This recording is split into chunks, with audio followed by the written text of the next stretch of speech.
जय हिंद प्यारे बच्चों। आज मैं आपसे बात करूंगा अध्याय 1 रासायनिक अपक्रियाएं एवं समीकरण के कुछ महत्वपूर्ण प्रश्नोत्तर। आज के वीडियो में सिर्फ 2 समीकरण के माध्यम से आप 4 प्रश्नों के उत्तर को अच्छे से समझ पाएंगे। चलिए शुरू करें आज का वीडियो। ये 4 प्रश्न हैं आपके सामने।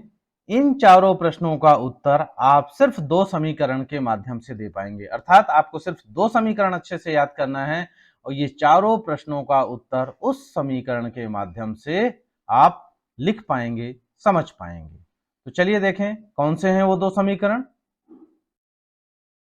ये देखिए, ये 2 समीकरण हैं। इन 2 समीकरण के माध्यम से आप इन चारों प्रश्नों का उत्तर लिख पाएंगे। समीकरण बहुत सरल है, पहले समीकरण को समझ लेते हैं, उसके बाद फिर इन प्रश्नों के उत्तर को देखेंगे कि ये इन दोनों समीकरण से कैसे कनेक्टेड है। कैल्शियम कार्बोनेट जो चूने का पत्थर होता है, वो इसे जब गर्म किया जाता है, ऊष्मा दी जाती है, तो यह कैल्शियम ऑक्साइड बनाता है, अर्थात बिना बुझा चूना बनाता है और CO2 गैस निकालता है।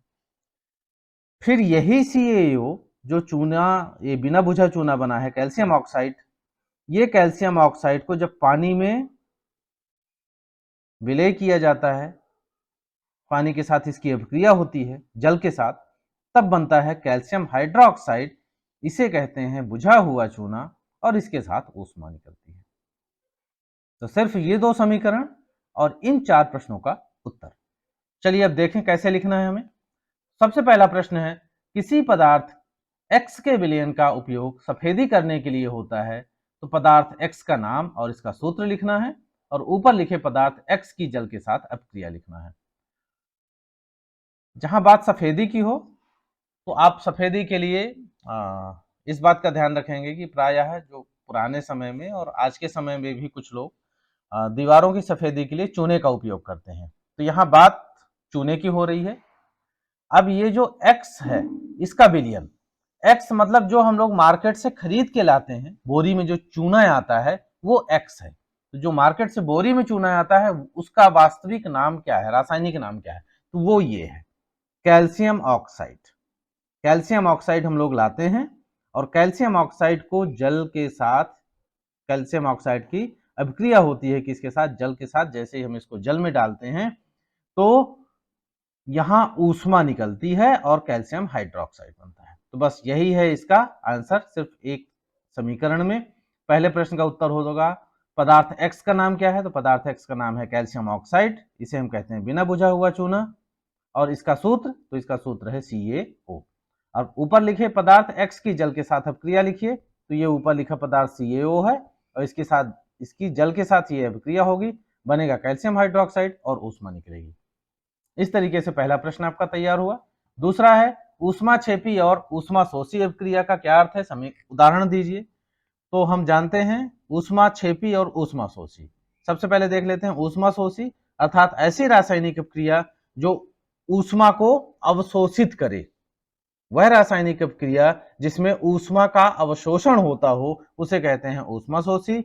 और ऊष्मा छेपी अर्थात वह रासायनिक अपक्रिया जिसमें ऊष्मा निकलती हो उसे हम कहते हैं ऊष्मा छेपी अपक्रिया।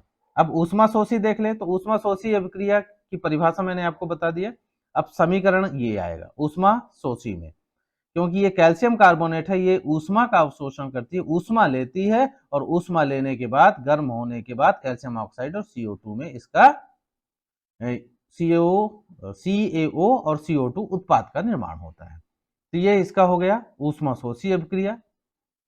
और ऊष्मा छेपी वह अपक्रिया जिसमें ऊष्मा निकलती है। तो हमको पता है कि जब कैल्शियम ऑक्साइड को हम पानी के साथ अपक्रिया कराते हैं तो कैल्शियम हाइड्रोक्साइड बनता है, बुझा हुआ चूना बनता है, साथ ही ऊष्मा निकलती है। तो ये जो ऊष्मा निकली है यही है ऊष्मा छेपी रासायनिक अपक्रिया। अर्थात ये पहले प्रश्न के उत्तर में भी यही है और ऊष्मा छेपी के उत्तर में भी हम इसी को लिखेंगे। एक जगह और लिखेंगे, इसको हम लिखेंगे संयोजन अभिक्रिया में भी। यही समीकरण किसमें हम लिख सकते हैं, संयोजन अपक्रिया में। तो ये दोनों चीजें क्लियर हो गई, ऊष्मा छेपी और ऊष्मा शोषी। अब बात करते हैं वियोजन अपक्रिया को संयोजन अपक्रिया के विपरीत क्यों कहा जाता है। इन अपक्रियाओं के लिए समीकरण लिखिए, संयोजन एवं वियोजन अपक्रिया को उदाहरण से समझाइए। तो सबसे पहली बात दो चीजों को समझ लें, संयोजन अपक्रिया क्या है, वियोजन अपक्रिया क्या है। संयोजन का मतलब होता है जुड़ना, वियोजन का मतलब होता है टूटना। बस इतना सा समझ लेंगे तो आप आराम से लिख पाएंगे। संयोजन अपक्रिया अर्थात वह रासायनिक अपक्रिया जिसमें दो या दो से अधिक अभिकारक मिलते हैं और एकल उत्पाद का निर्माण करते हैं। तो संयोजन अपक्रिया में हम लिख देंगे इसे, ये संयोजन अपक्रिया का उदाहरण है। जब दो या दो से अभिकारक, अधिक अभिकारक, ये अभिकारक है दो, तो जब दो या दो से अधिक अभिकारक मिलकर एकल उत्पाद, एक ही उत्पाद का निर्माण करते हैं, ये एक उत्पाद का निर्माण हो रहा है कैल्शियम हाइड्रोक्साइड, तो इसे हम कहते हैं संयोजन अभिक्रिया। तो ये संयोजन अभिक्रिया में इसको लिख लेंगे हम। संयोजन अभिक्रिया की परिभाषा आपको बता दिया मैं। वियोजन अभिक्रिया वह अभिक्रिया जिसमें एकल अभिकारक, एक अभिकारक टूटकर दो या दो से अधिक उत्पाद बनाता है। तो ये जो कैल्शियम कार्बोनेट वाला है पहला समीकरण, ये आपका वियोजन अभिक्रिया का उदाहरण है। वियोजन हो रहा है, टूट रहा है। कैल्शियम कार्बोनेट एकल अभिकारक है, ये एक ही अभिकारक है, ये टूटेगा ऊष्मा पाकर, किसमें, कैल्शियम ऑक्साइड और CO2 में, तो ये कहलाता है वियोजन अभिक्रिया। अब संयोजन और वियोजन को एक दूसरे के विपरीत क्यों कहा जाता है? क्यों? क्योंकि एक अभिक्रिया में अभिकारक मिलते हैं और दूसरी अभिक्रिया में जो अभिकारक है वो टूटता है, क्योंकि दोनों एक दूसरे के अपोजिट है, एक दूसरे के विपरीत है, एक दूसरे के उल्टा है, इसलिए इसे हम कहते हैं वियोजन अभिक्रिया संयोजन अभिक्रिया के विपरीत है। तो इस तरीके से ये चारों प्रश्न आपके सिर्फ दो समीकरण के माध्यम से हो गए। लास्ट में एक बार और देखें कि ये जो पहला समीकरण है इसका उपयोग कहाँ कहाँ होगा, तो इसका उपयोग वियोजन में होगा, वियोजन के साथ साथ ऊष्माशोषी अभिक्रिया में भी इसका, मतलब ऊष्माशोषी और वियोजन दो जगह हम इसका उपयोग कर सकते हैं इस समीकरण का। और ये जो नीचे वाला समीकरण है इसका 3 जगह, पहले प्रश्न के उत्तर में, उसके साथ साथ ऊष्माक्षेपी में और साथ ही साथ संयोजन अभिक्रिया में भी हम इसका उपयोग कर सकते हैं।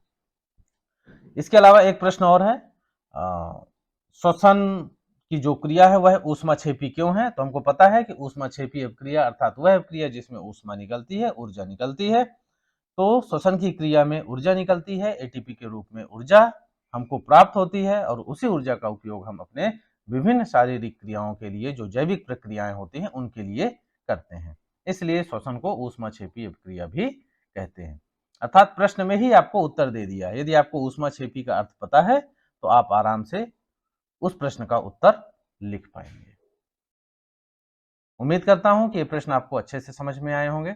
आगे फिर से इसी तरीके से इंपॉर्टेंट क्वेश्चन लेके फिर से उपस्थित होंगे। तब तक के लिए नमस्कार।